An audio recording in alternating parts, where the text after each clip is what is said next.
So we start this journey off on September 27th, 2021. Moving across town, well actually to a whole different city. And this is our third moving day. We'll be taking off here pretty soon. I invite you to join me and we'll be off. So I hope you enjoy my current situation in life. And got a lot of boxes here. There's one of my hats right here that I really like. I use that for work, and if I ever make a soundproof room or something like that for recording. And I've got a lot of different stuff in here. One of our games that Linda and I played, Who Wants to Be a Millionaire. Down there is Clue, so the game Clue is lots of fun to play. Got everything there, so hope I don't have you laughing too hard. This is some of the artwork that I found, collected while I was here, and we'll be leaving here pretty soon.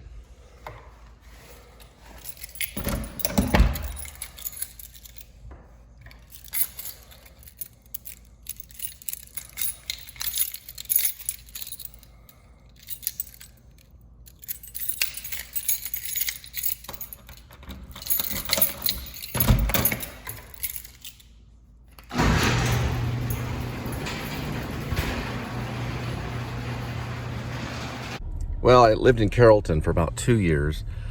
It was probably one of the nicest apartment complexes I lived at. But the walls, I guess, are kind of thin. I don't know what counts as a condominium, but it has to do with the amount of concrete that's in between each wall so that you can't hear the other neighbor if you have like a noisy friend like I do. So, you know, because of noise complaints, I was asked to leave. It is nice, though. It's a nice place to live. There was a lady in 2013 named Alicia Brooke Wilhite is her name, and she fell from the third floor of one of these balconies. Lynn and I tried to do some detective work, and she fell to her death, and that was in 2013. So it was a wrongful death, accidental, still wrongful. And so they probably had to reinforce a lot of these balconies. Carrollton is kind of closer to Dallas. So I will tell you this, I've decided to leave the Dallas area altogether. So I'm going to a place that's not Dallas, is what I'm saying. Nothing really against Dallas or anything like that. I just feel like I kind of need a moment to reassess and maybe try to see my kids in some way. And I think God is kind of behind a lot of this. This was nice and comfortable. And we do have times in life where we get to live in a nice, comfortable place. I got to live in a rent house with my family one time for a year, and that was a big blessing. I really loved that. That happened in Irving, but I would never move back to Irving. It's kind of like living in maybe like India. Or, you know, there's a lot of just different cultures in Irving and stuff like that, but it's not just that. But I feel like Irving, a lot of Irving is kind of run down. Carrollton is nicer. There's more nicer areas. Probably if I were not asked to leave, I probably wouldn't have left.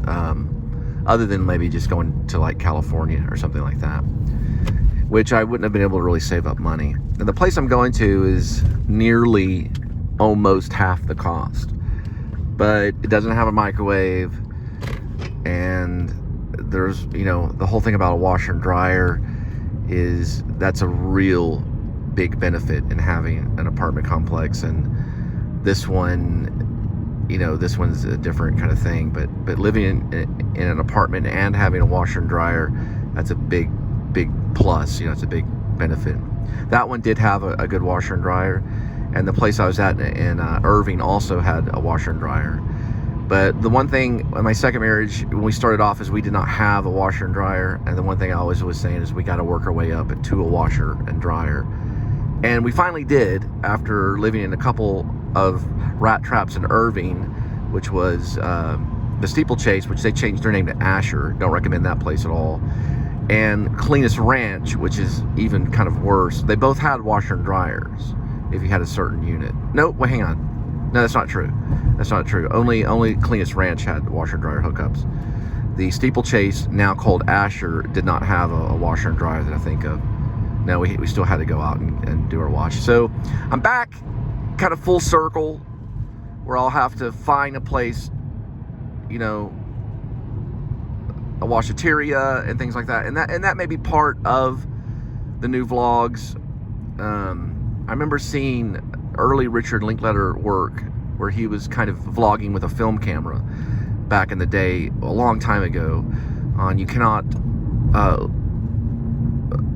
Read a Book to Learn How to Plow, or whatever that documentary series is.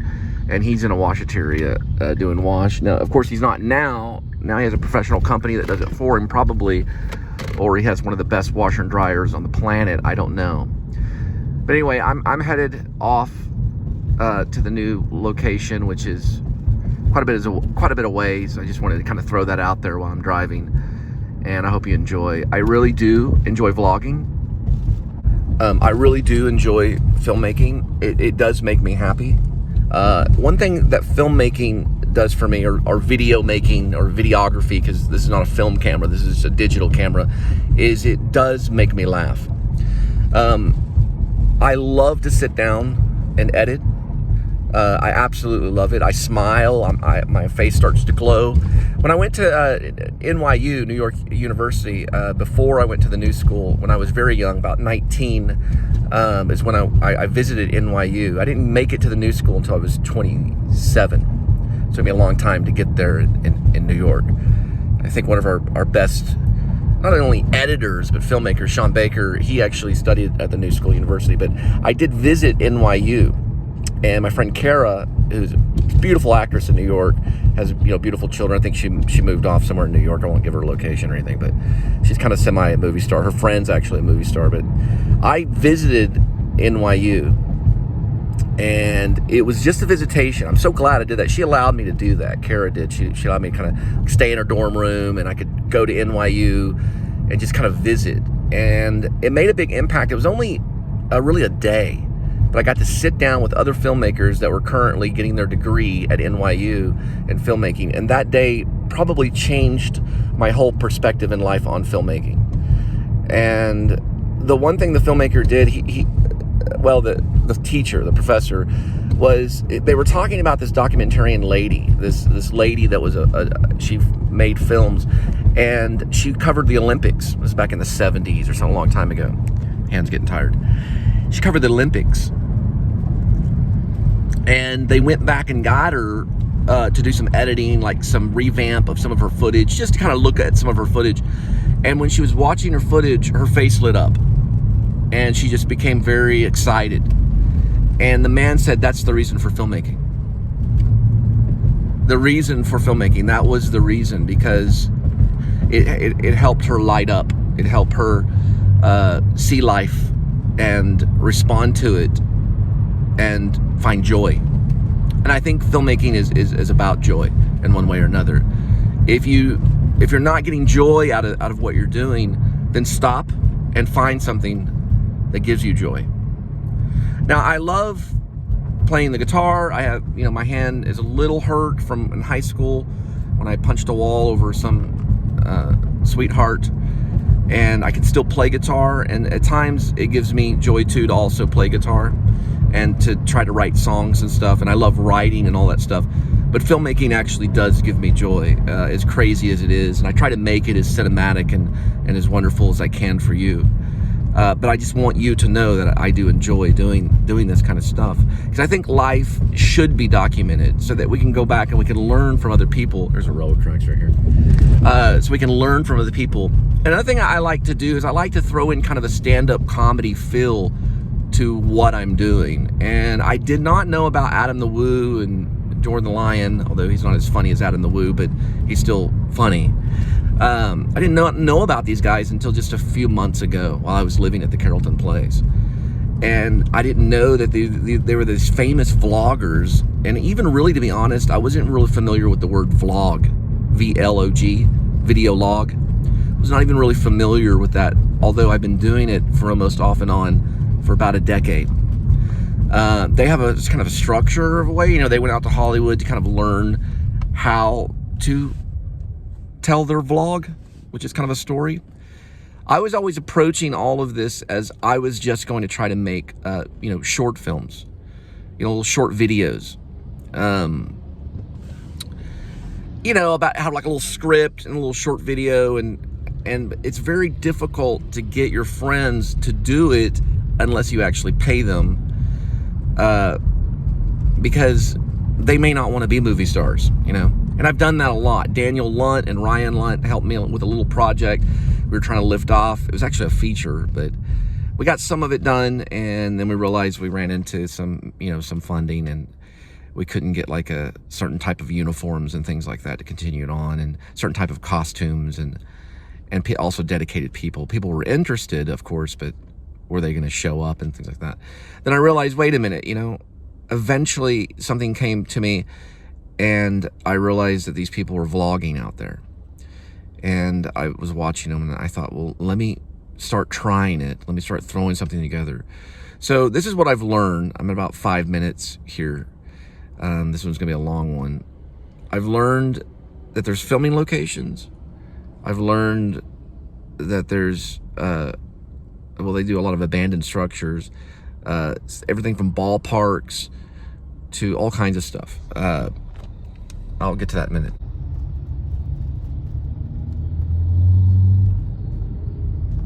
So first I learned that there's filming locations. That's very popular. I don't know who made it popular. I know Scott on Tape does it. I know Adamthewoo does it, and Jordan the Lion. Even Tampa Jay did his third one today on Poltergeist 3 or whatever.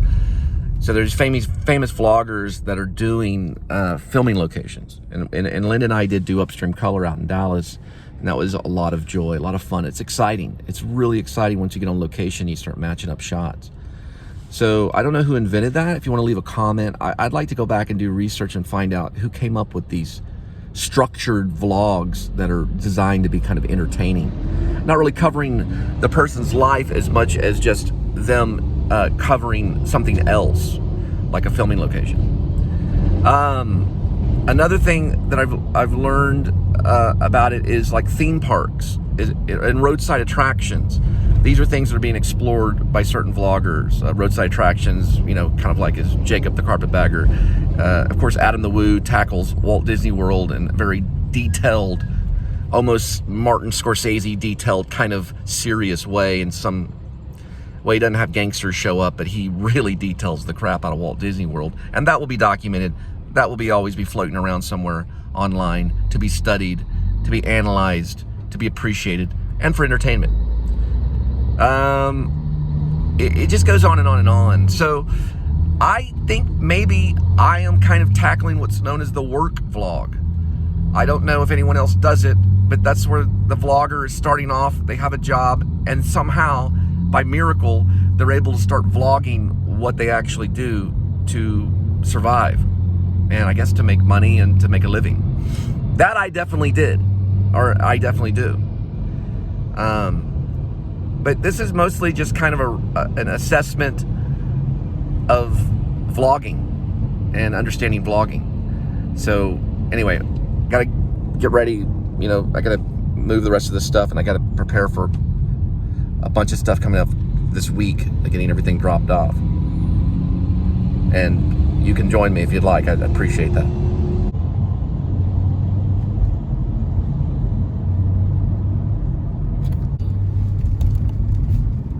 So another thing too about vlogging is that you don't have to present it for Hollywood per se, or for any type of music industry, but you do have to do it. Okay, you get to the point where you really are like, you're done with trying to present this to some type of studio, some type of production company, some type of whatever. And the reasons that you're doing it is almost mysterious, but yet you're doing it, so it starts to become something. That's, I think, when you become an artist. I gotta move this thing. There we go. I can kind of see there. This is my second wife's gift bag thing. Anyway, I'm hoping that this will lead somehow maybe to be able to see my kids eventually. I know I've got, a message that finally there was confirmation they're okay, that, I have 3 children, and my second wife won't speak to me because I started over. I moved on. There's only so long I'm going to sit around and wait for her to feel safe, and the world's already kind of dangerous as it is. I think when I started vlogging, she didn't feel safe, and that's fine, but that'd be like if I was writing in a journal and she's like, oh, I don't feel safe with you writing in a journal. It's about the same kind of thing, only there's motion picture and sound. So I can't really change her mind. Of course, I'd always welcome her back, because I made a commitment, and I don't like to break commitments. I also made a commitment to myself to do this kind of stuff. Now that I'm not really trying to completely just make a buck with it, which I hope that maybe I can, I actually do see myself as an artist. So this is the part where it spins around up here. So that's probably a wrap. So that's enough. That's a vlog right there. This is kind of story time. This will be sent up in its own thing. So now that I'm turning here, the vlog is over, and I won't be revealing the city or the area where I'm going to be moving to, but I may vlog, or I will video log the interior of the area. So if anything happens, you'll be the first I let know. And we're passing the homicide board up this way. It really hasn't been any homicides on the homicide board, but I know that you've probably heard me talk about it before. It's a billboard that displays homicides, or people, criminals, like wanted posters, modern day wanted posters. Back in the day when you go to the saloon, there'd be wanted, dead or alive. Well, that was what this billboard did. Now it just says not all superheroes wear capes, and it advertises McDonald's. So, and then DCTA is what this one is advertising right here. Some guy wearing a mask. Anyway, God bless. Godspeed. See you in the next vlog. The video, or the vlog, is over. One thing I wanted to say about the noise complaints was I did get some video of Linda speaking in tongues, and it did happen.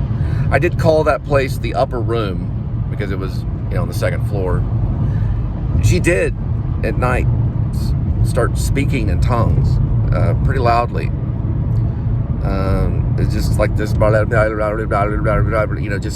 for a very long time. And I had to put those on private because it was a private moment that Linda was having. And some would probably say that was a spirit involved. And since the noise complaints were filed, then God, made his presence known as, whenever I got the notes on the door. So I think God is part of this, of course. And I don't know a lot about speaking in tongues. I've written about it in Escape from Maine because I wrote about it when I was in Maine and writing Escape from Maine because I visited a Pentecostal church. She has too. She has visited a Pentecostal church as well. So there are people out there that will just start speaking in tongues. It does happen. You don't see it all the time. They, I guess, maybe have that gift. But she also has a problem with alcohol. So, you've got probably the person that questions faith and religion that would say, oh, okay, just an alcoholic episode. And then you have the person that believes in the spirit that would say, well, maybe God is behind this. Well, no, God, they would say God is behind this. Anyway, I'm moving, so you can see all the stuff.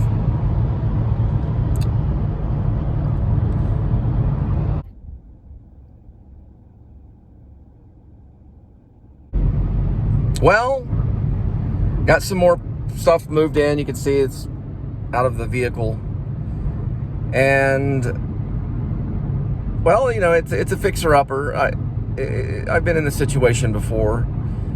Kind of hot, sweaty. Now, I want to talk about, of course, the mansions. And I think I was a good tenant. Everything was pretty much on time when it comes to bills and things like that, but to a certain degree. And I just had a noisy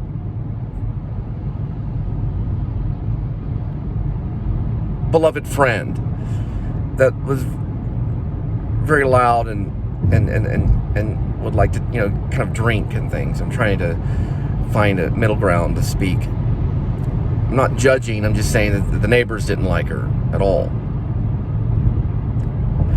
At the mansions at Sunset Ridge in Carrollton. So, and that's just something you have to deal with. At least you own your own land and you have your own house. And of course, sometimes, and that can be a problem, but sometimes it's, I guess, maybe have a little distance between your neighbors at times. Now, you want to love thy neighbor, but when your neighbor is asking you to go elsewhere, you just leave out of respect. That shows love in that instance. Anyway, I guess that's kind of what I did. I'm showing respect, and I left the mansions at Sunset Ridge in Carrollton, and I moved to a disclosed location. But the place is, you know, it needs fixing up. But other than that, it'll do for now.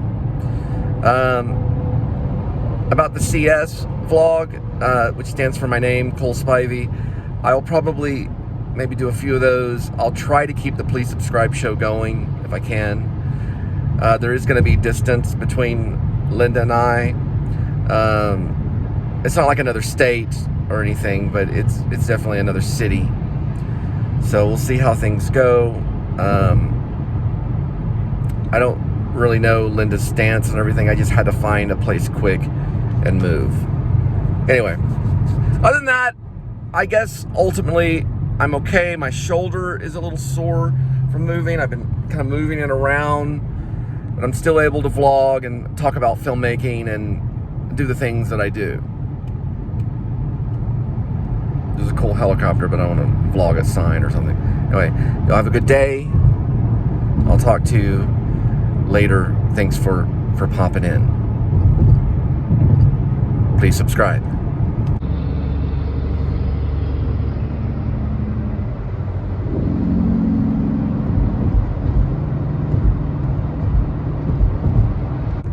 Well,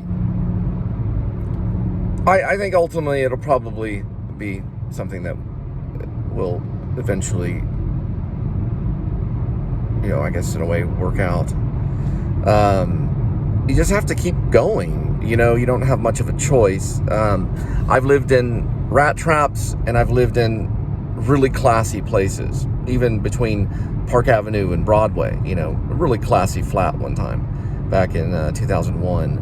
Although the end of the world was happening, it was kind of apocalyptic because of 9/11, but it was a very nice place to live at that time. So I've gone from different, you know, areas in my life. So in a way, I'm kind of a camper, a happy camper when it comes to kind of like almost like any living situation to a certain degree. I know that things can get really drab. It does have a dishwasher. The oven doesn't work right now, so I'm kind of worried about that, but I've turned in some information. So, but there's other ways to cook, because there's such a thing as, you know, other things. Okay, no microwave and then the oven, but there's other aspects to that'll work too. So they're working on it. And I'll let you know when how things come. I got a message, or actually it was a Twitter. I'm never really on Twitter ever. I don't even really do a lot of Facebook anymore. I do a little bit of that.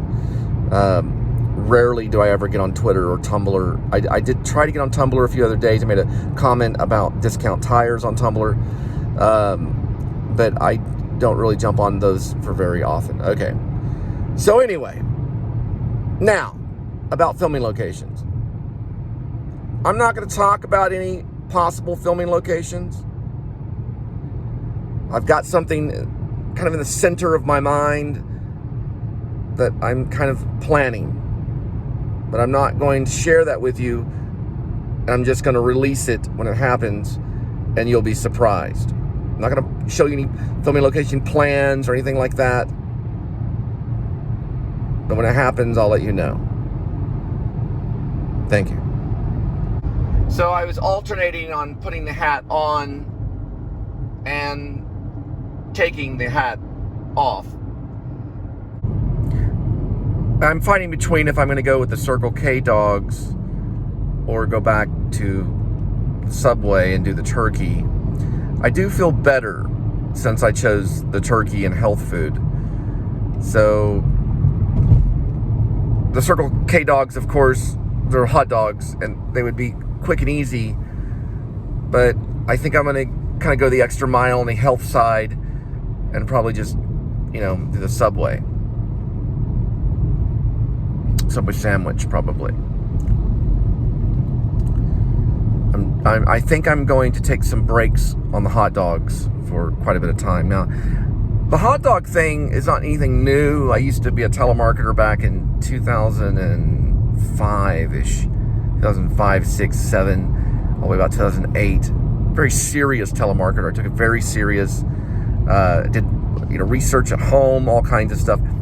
I did go for the hot dogs for just a quick hot dog during lunch at QT because the place was right by QT. But then I also would get Schlotzsky's and things like that too. But I've been doing the hot dog thing for quite a bit of time, and I think I may take a little break from it and see if that improves on the way that I feel. So we're gonna go probably back to Subway. So I was alternating on putting the hat on and taking the hat off. And I do like the hat. I've had that hat for quite a bit of time. A lot of heroes out there have hats. You have Indiana Jones, and just many other type of people that wear different types of hats. And hats are important to a person. And usually when I'm wearing that hat, it means business. It is good for shielding the sun and other aspects of elements if it possibly would rain.